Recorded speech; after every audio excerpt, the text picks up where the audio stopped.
Hello, viewers of Civic Space TV. Welcome to another exciting episode of Women Rise. My name is Naiga Madrin, and we are back on this beautiful Saturday afternoon on your screens. Thank you for always tuning into Civic Space TV and always sharing our programs that run from Monday to Sunday. Yes, join me, welcome our guest today. We have a farmer and a businesswoman.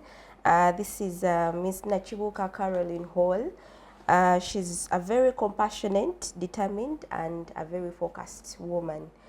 She's here to share her story with us and her experience. And we are really so happy that she has spared some time to come to our channel and share her story with us. Yes, allow me welcome her. Carol, you're welcome. Thank you, Madrin. How are you? I'm okay. Yes, please say hello to our viewers. Hello, viewers. I'm so glad to be on this channel. I'm so glad to find very brilliant stuff. My name, as already said, is Nakibuka Caroline Hall. I'm a female. Yeah. I'm a married woman. I'm a farmer. I'm a teacher. I'm an entrepreneur, and I'm an innovator. Wow, wow. Yeah, so as we go on, we shall get to know more about farming, about education, about entrepreneurship, and so many other things that will be discussed. Yes. We are so happy to have you. So, right into the conversation. Who is Caroline Hall? The whole name is really so unique. Do you have some kind of, Western people? It's really so unique, not so common with us here Africans. Where does Carol come from? And Carol comes from a very humble background, a born of Barara. Okay. A born of Barara and a Muganda. That's why people will wonder that why are you born in Barara, then you're a Muganda. Nakibuka. Yes. Nakibuka is from Masaka. My father was from Masaka. And one would wonder why the name Hall. Yes, the name Hall. Very unique. Yeah, the name Hall comes from, my father was, let me say, a Muzungu, as people would put it. Okay. Yeah, he was a Muzungu. He came to Uganda and landed on a Muganda woman. Oh. Definitely, they produced us. But because of culture and being far, so we had to adopt to the Chiganda to take our Jaja's side. Yes. So that's how the name Hall came up. All right. Carol, tell us more about yourself. Where do you come from? Where are you born? And a little bit about your childhood experience growing up. Yeah, my growing up experience was quite interesting and very good and enjoyable. I come from a family of six people. I'm the last born in the family. I grew up with my mother. Unfortunately, my father passed on when I was 7 years old. Oh dear. So all my life I have known my mom as my father and as my mom. The child experience was really quite interesting in that, as you know, what a mother does to bring out 6 children is also not easy. Yeah. So we had to go through some struggle to make us strong as we grew up. We used to do some little farming on a small piece of land. We used to do some milk selling, as Mbara being a land of milk. You'd wake up early in the morning before you go to school. You first do some selling. In the hospital, my mom used to be a nurse. So we had to take milk to the patients, to the attendants. At least you get something before you go to school. Before you go to school. Yeah, then you rush back to home. You have to bathe very fast. You have to trek to school also, which wasn't so close to home. So it was quite a lot, but enjoyable. You know, having your mother, at least you know you're coming from school, you'll find something there.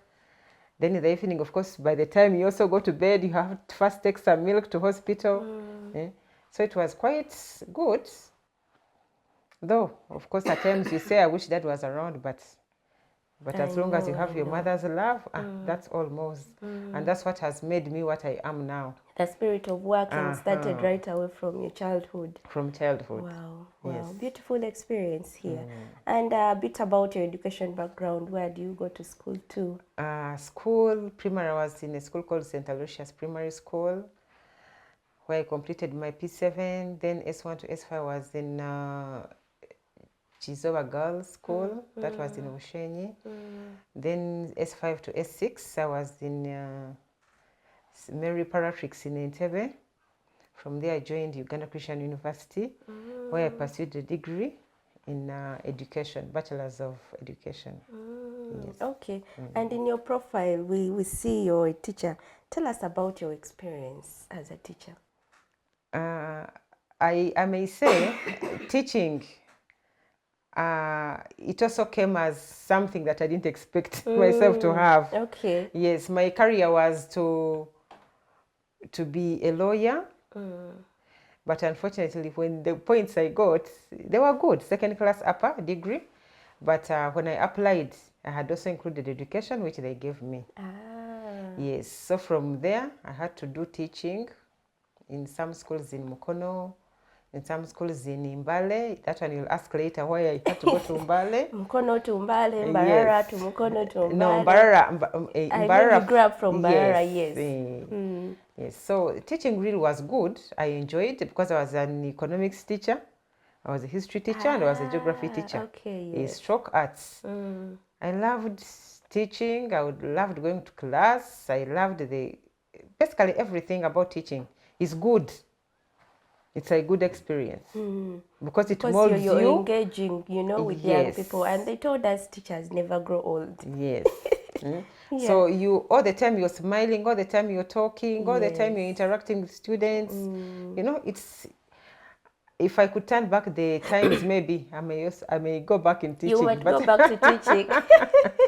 Well, you might but also the time tell has us run out. Why you left your teaching career to, focusing on farming.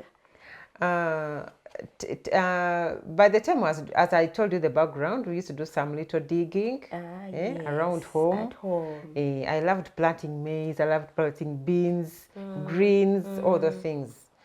So on the part of farming, maybe I may say small about how I ended up so much in that.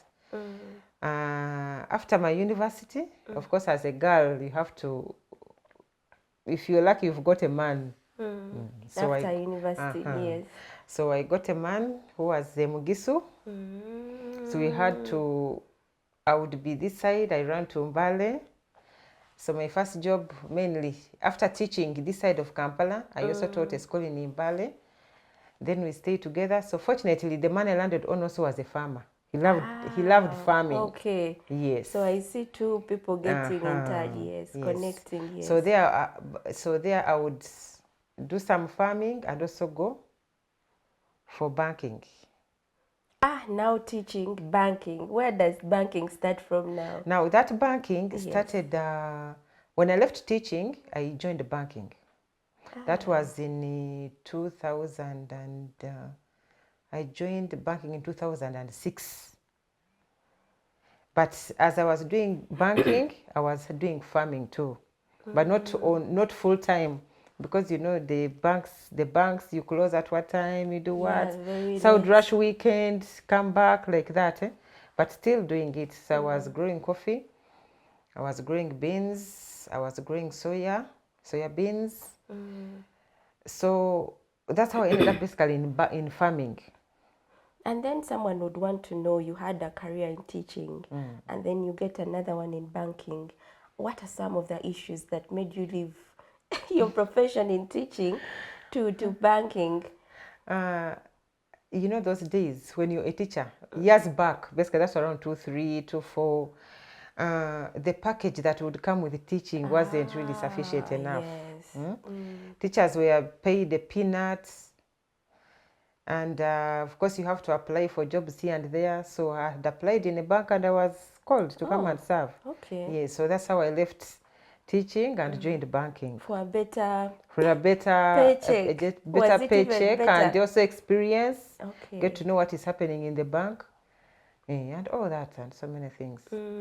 So how long do you take in banking, and how was your experience? You know, from something so different, teaching is quite different. It's quite different. Yes, here you're handling numbers, cash. You have to do a lot of mathematics. Basically, banking, I took 10 years in banking. Oh, I was a banker for 10 years. okay. I joined as a teller. From teller, I had to raise to supervisor. From supervisor, I had to raise to manager. Ah, wow. So by the time I left the bank, I was at a managerial level. Oh, wow. Yes. So the experience was good. The customer experience, interacting with customers, basically taking charge of the staff, you know, it has a lot. Also how to plan for money. It comes with so many things. Banking comes with so many things, though it's a bit a tiresome job also. And then for the 10 years, what are some of the things you think you achieved in this sector that you were not able to do when you're still a teacher? In the banking sector, what I learned most was to put a customer first. Oh, okay. That one. In banking, if you're a bank and you don't put the customer first, you're doomed. Because as a teacher, yes, you're there teaching, but you don't know what it means to handle someone out there, though you're handling students. Then also in banking, another experience I got was to know how to plan and budget. That's another experience I got.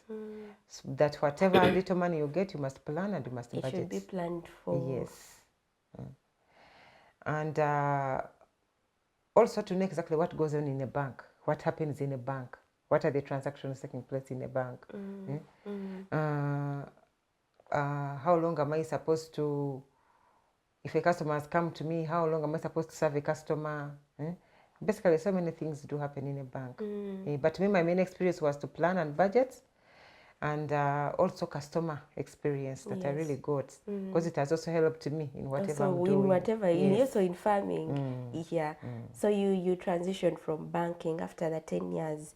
How do you decide to, you know, settle down to farming completely? Yes, when I saw that I was clocking to 10 years plus, I said no. You need to have a change. I should have a change and do something for myself, really. Yes, it's good you serve people, but as a human being, there's where you say, no, enough is enough. Let me go and also start out and I see what outside is there. The only thing that gave me the courage is, as I was into banking, I was also into farming, small time, because of the time gap. Because you'd spend most of the time in the bank. So by the time you come to the farms, the time is limited. So I had to sit down with my hubby. We discussed, we said, what should I do? I told him I am tired of working for people. It's time to work for myself now. Yes.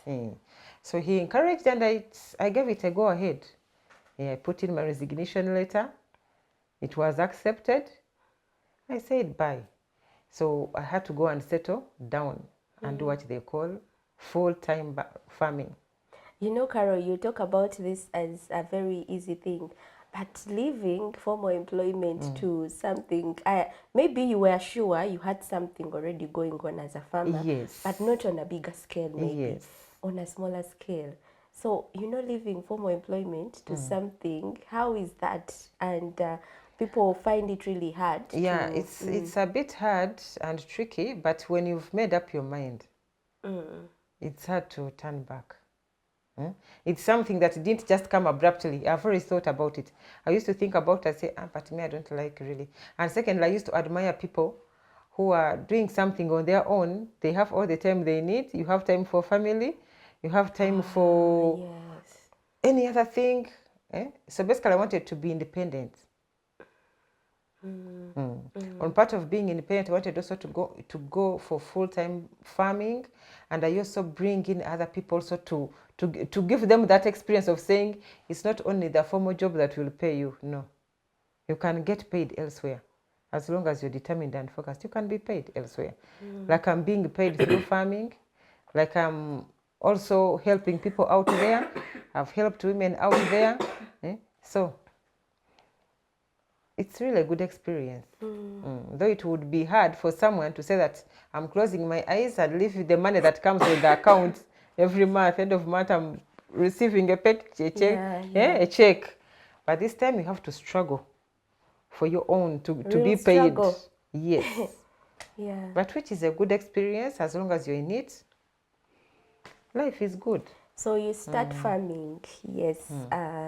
How is that? How was the experience of you, transitioning from your formal job and then to something farming in particular? When I left fully, I went and settled down. The good thing, the land was there. So the only thing was to intensify, to start from where it was to make it large, to increase on the acres, because I specifically do coffee. Though the beans are not so much on a larger scale, because that is something that it is a bit tiresome, but but mainly I'm into coffee. And apart from coffee, there's this also a cooperative. We started up a cooperative. Me and my husband, we started up a cooperative, which is also helping people at the grassroots. So whoever has their coffee, they bring it to the cooperative. Wow. Yes. Wow, that is... And now, like 2 months back, we have also started up a circle to help the cooperative members and the community, people to come and save their money and also to get loans to help them grow. Wow, wow. You're doing things on a higher level, a very beautiful level, yes. Yeah. So, Carol, tell us more about farming. What is good in farming? Farming, really, I don't know how I can explain it unless one has hands-on. Yes. That's when you get to know what farming is. Farming is interesting. From the time you plant your crop to the time it matures, you really know what you have invested. If you plant your coffee tree and you see it putting the berries and giving you something out of it, it's really interesting. It doesn't take a lot of time. You don't invest so much, but you get what you want. And me mainly, why also I wanted farming and being on ground, like I told you about the cooperative, was to help the person down. Someone who cannot access the seedlings. So, there are women who are single mothers, others are young girls who get pregnant, leave school, get pregnant, are just seated at home and have nothing to do. But now because of the farming, you find that at the farm, I employ 10 workers. Wow. Yes. Women come when it's time for picking coffee, they come do the picking.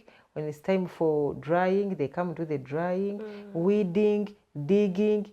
So you find that one has also impacted the community and the women around. True. Because other women, their husbands are drunkards. Whatever they get, they take and drink. But now the woman at least has something to buy, some soap, some milk for the kid, some sugar, That's also something that pushed me much to go on the ground and sit and do that farming. And help the rest of the and community. Rest the community. Yes. Carol, agriculture is the backbone of Uganda. Yes. But we have a lot of issues to do with land. You see we have people in Uganda that are selling land, maybe to do even something else. Selling land to buy motorbikes, to come to Kampala and do business. Yes, we need some kind of knowledge, encouragement to these young people, mainly the young people, to also engage into what you saw, what you're doing, and yes, how best can we engage ourselves in practicing agriculture and also doing the best practices to see that the productivity that comes out is of good quality. Yes, what we do, maybe now let me take you to the cooperative, like what we do. We have encouraged the young people, and that's the main reason as why we started the circle. Because many people in villages, you find they sell some piece of land which they have inherited from their father. Yes, true. They sell, they can't buy a border, which border will not even bring in what they want. Even at times, it gets an accident and someone is either dead or the boda is spoiled. So what we do always, call meetings, we talk to the youth. We tell them that selling land and buy a boda, that is useless. Sell land, if basically even there's no need for you to sell land. Use that land to grow something on it. But as you know what the world is, all the young men look at quick money. True. They want to make quick money. Someone says, I'll buy a boda, the whole day I run around, I get a profit of 20,000, which is just a peanut. Then waiting for 4 months. 4 months, or just even a year. You plant your crop, you get out something. And we tell them that's the reason as to why we formed this cooperative. Grow your thing, bring it here, be paid. And you're going to be paid not like how the middleman is going to pay you, but you're going to be paid as our member and at a higher good price. Then maybe also to talk about the yield and high quality. We have encouraged, I have encouraged a lot of regenerative agriculture. We ensure that at least if one has planted coffee, at least there's some banana in the plantation. At least there's some bean in the plantation. Encourage them also to put some trees in the plantation and the coffee plantation. So you find that even if the climate change is there, it doesn't affect a lot. So you're talking of, doing coffee. Can someone have coffee on the same land and do banana on the same, and then do beans and then maize? Yes. Oh. There has to be that crop rotation a bit. The coffee is there permanent. The coffee is there. The coffee is there. The banana is there. We have also encouraged at least every household, every household must have a cow, or a goat, or sheep, or a hen. All this one has helped to rejuvenate basically the soils and all that. Because if you're planting coffee, you should have manure. If you're planting coffee, you should make sure you have fertilizers. So you find that now the cow dung, the chicken droppings, the goat droppings are all brought and poured in the plantation. So you find that everything is up well. The bananas grow, people eat. The bananas grow, maybe the person will pick will cut a matoke and go and sell and get something and buy some milk. The coffee grows and they pick and sell. So it's really interesting. Why someone will want to know, why did you focus on coffee? Why is it your main focus? No, because it also takes some time. It's not. Yes. Why coffee in particular? Coffee in particular is it is a crop that is both local and internationally on a high demand. Yeah. Both locally and internationally. Yes. You can't run off from that. It is a crop that you look at and you admire. It is a crop that will give you money. You have seen how Uganda is preaching Emyanitelimba. Yes. Because now you find a kilo of coffee, parchment, the one which, green bean, after I have harvested, you pulp and you wash. Now that kilo at the moment is at 15,000. Oh. 15. Minus removing the cover to get the green bean. Because now the green bean, if you remove your cover, it's at 23,000, which is good money.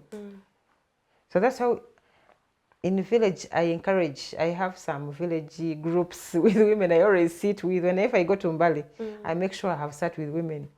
We sit and we talk, they tell you their problems, they tell you their issues. Like at times when we have to sell coffee, I always gather women around, they come and do the sorting. And the sorting, do you know how much it is to sort a bag of 70 kgs? 5,000. 60 kgs, 5,000. So the ladies will come, sort their coffee, whether 2 bags, that is 12,000 gone home with. So I have really tried to elevate that poverty. And I pray that I do it permanently, because that's my dream. That's my dream, basically. You're doing something, but again, you're helping people in community. Wow, that is so beautiful and encouraging. I really want to see a woman who is doing something for themselves. And for the young women in particular, there are a lot of things that will take away our minds, our concentrations. Yes. Do you have young women in that circle or in the cooperative that you run? Yes, they are there. You They are have. there. Okay. Mm. Yeah. But most of them are women, you know. Growing up in a village, you find you get married at an early age, and the man leaves you with the children. So you're the one in the house struggling alone. So basically, those are the type of women that I have in the society. But it's good. It's a good experience, really. All right. So it's coffee. Tell us from the time you plant this seedling.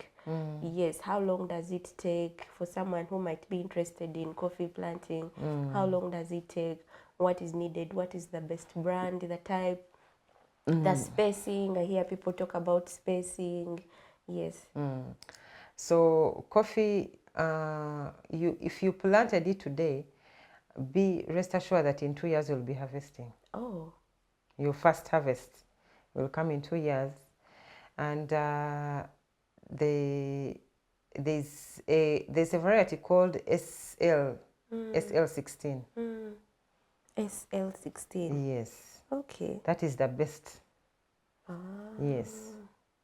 Then when you're planting, it's supposed to be 8 feet from one tree to another. You dig your hole. If you have manure, as I say, cow, you put in the hole, just a little droppings. Then you put your coffee seedling and you cover. Okay. Yes, we are here learning about farming, and it's very rare we see women who are doing, farming on a large scale, and also doing farming, but also helping the other women in community. Yes, Carol here is makes her coffee. She has, branded her coffee and made it very unique. So you're going to tell us about Buta Coffee. It's a socio-economic empowerment. Yeah, Buta Farmers Cooperative Society. I think this is where Buta Coffee comes from. Yes. So Carol, tell us about Buta Farmers Cooperative Society and the coffee that you do. People here might want to take a look at this very nice coffee. Carol here moved with a few items of the that she makes from value addition. Yes. The coffee. Okay. All right. Tell us about this as we. Buta Cooperative Society was founded in 2013 with a temporary cooperative certificate. So in 2020 we got a permanent one. It was registered in 2020 fully with a permanent one.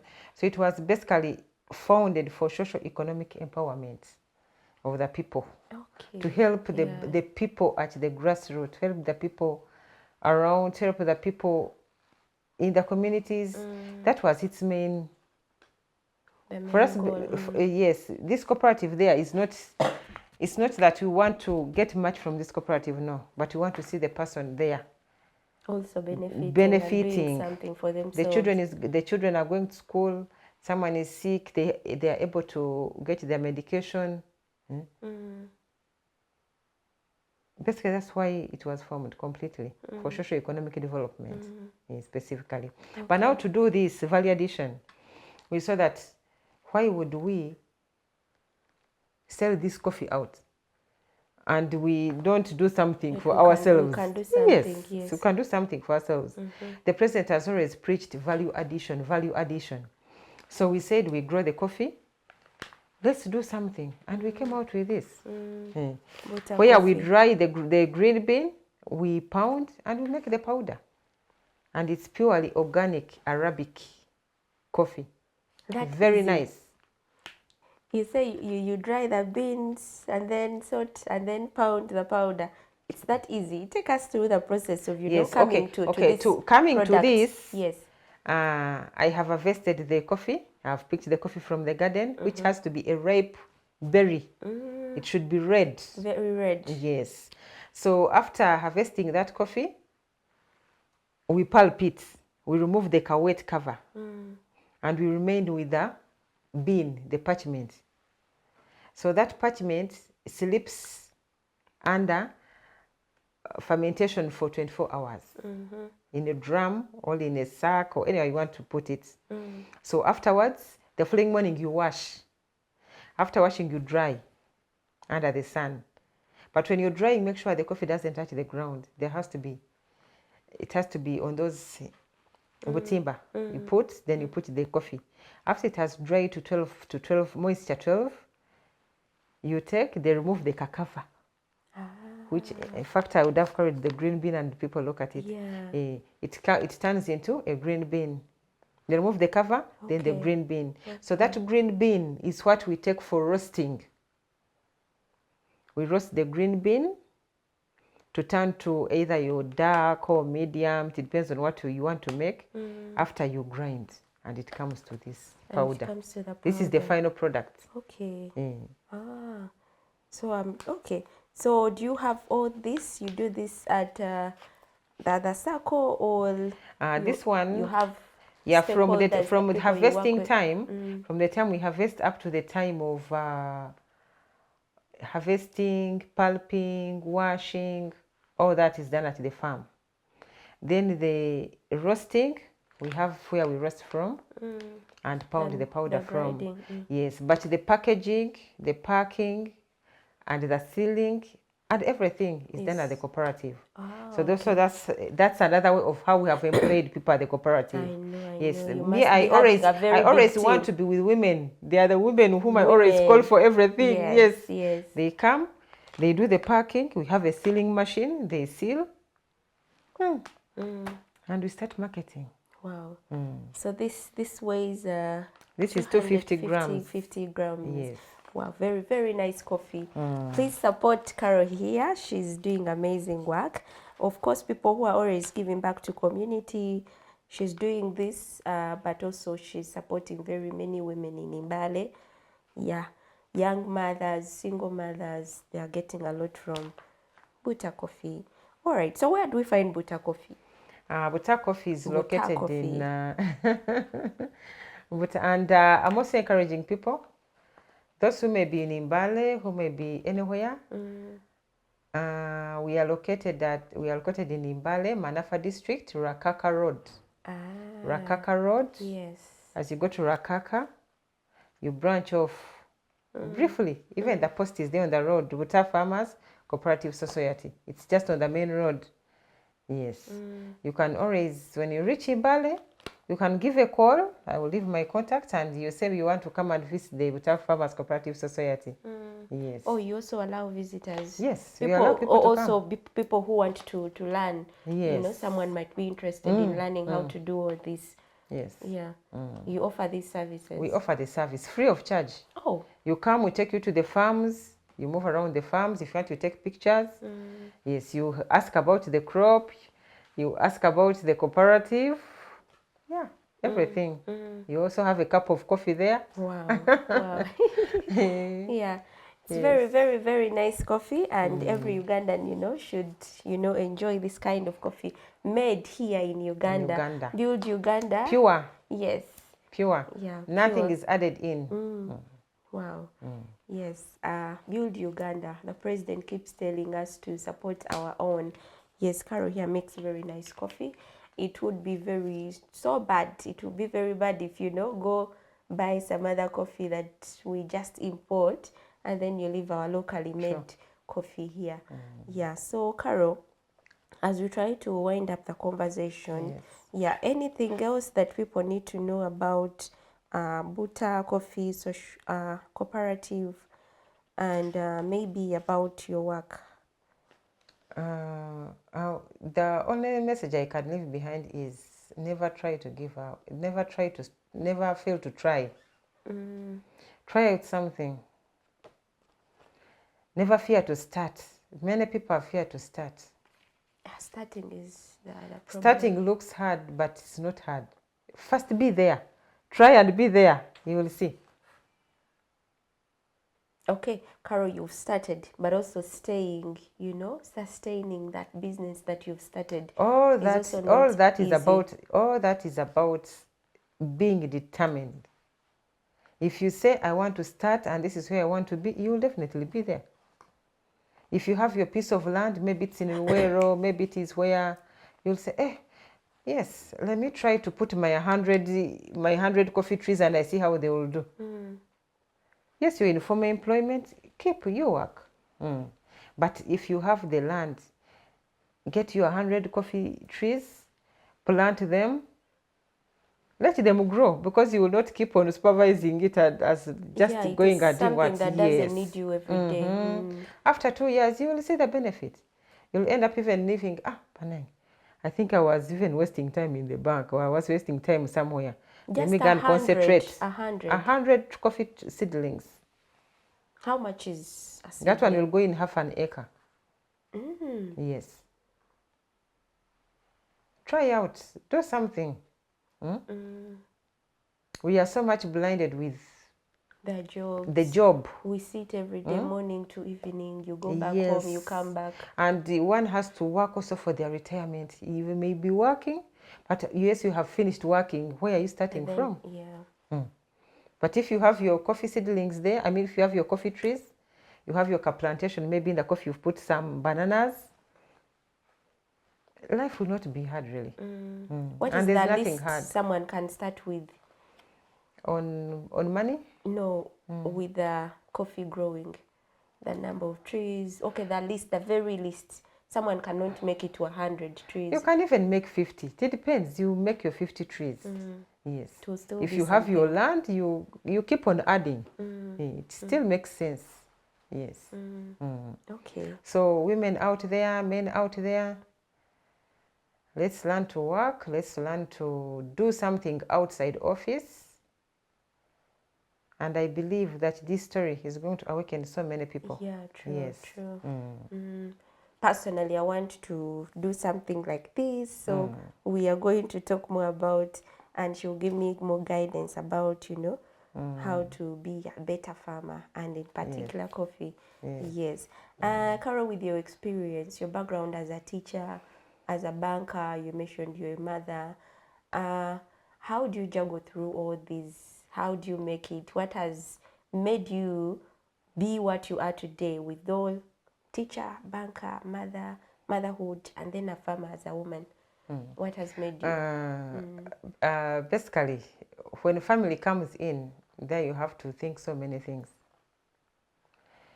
At the moment, even when I was in banking, definitely I would come late. You have family, but you come late, but you have to work. Yes. And over the weekend, I had to travel to go and see the gardens. And families in Kampala. The farm is in Mbale. So you find that now I'm in Kampala from like Monday to Thursday. Fridays I'm shooting to Mbale to go and supervise whatever is there. So basically life is about that. It's all about being determined and you know what you want. Because it may be a bit difficult. You have family, the kids need you, but you have to divide your time. As a woman, you must divide your time, because family needs you, and also the farms need you. Yes.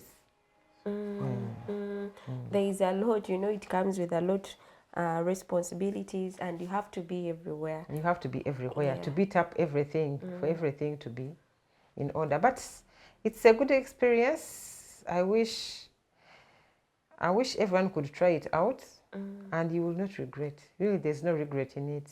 Yes. These seasons, changing. Yeah, don't they affect coffee growing? The coffee growing. Yeah. Basically now, like in the East, I may say in Mbale, the main season is in September. We are soon going to enjoy the fruits of farming. Yes, in September. Because now all gardens are going to be red, covered with red. That's why I say even if you plant your 100 trees and time for harvesting comes, I'm telling you, even your boss at office will call you, Madrin, where are you? I'm in my farm. It's really so interesting. And on top of that, the only thing that really gives me the joy is seeing the woman working. The woman. Because when they are picking coffee, every bucket that a woman picks, I pay them 4,000. And when it is a lot and it is the season, someone can even pick 3 basins. Wow. The woman leaves the garden happy. If you have some matoke, you cut even and give a bunch of matoke. From the 14,000, she's going to save like 3,000 in the circle. So you find that cycle is there. There's a lot of community transformation that you're doing in Mbale. Yeah. Wow. In fact, as I talk now, I'm now on the road from the studios. I'm heading to Mbale. I'm not even going back home. I just came at once. Yeah. We are so happy that you came through to share this knowledge with our viewers and a lot of important information from you, Carol. Thank you so much for coming. I'm also grateful to be hosted. Yes. People who want your coffee, maybe a contact. Yes. Yeah, for trainings, if you want to have more information, how you can, manage and control your coffee garden. Carol here has said you can start with 50 coffee trees. They can be something in 2 years. So your number, in case someone wants to reach out for the product, but of course also for training. Yes. 0772 92 4750. Okay. That's the contact. Whether WhatsApp or calling, it's on 24 hours. So where do we find this coffee in Kampala? In Kampala, you can find it at Mega Standard supermarket. You can also find it in Nigeria. I haven't spread so much in supermarkets, but anyone who needs it, just call that contact. It will be delivered where you are, whether in Mbale or Kampala or elsewhere. Wow, thank you so much, Carol, for coming. Thank you to our viewers for always tuning into Civic Space TV, Women Rise. We had a very beautiful conversation with Carol. Carol is a farmer. She was once a teacher, a banker, but then turned to farming.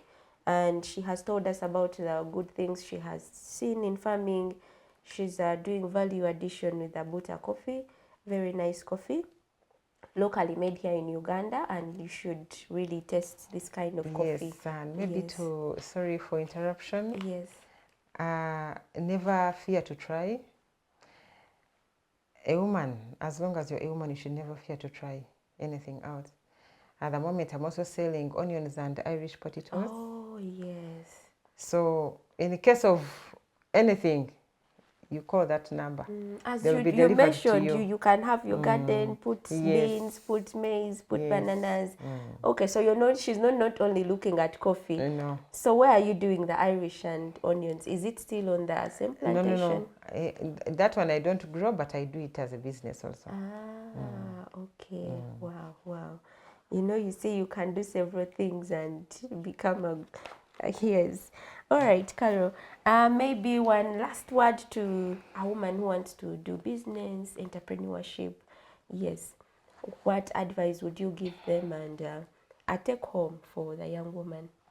The young woman out there, the ball is in your hands. Whatever you need to start with is available. Nothing is not available. Everything is available. Whatever you feel like doing, I feel like I want to do farming. I feel I want to start something. Start. No one should discourage you. No one should say, why is this woman doing this? No.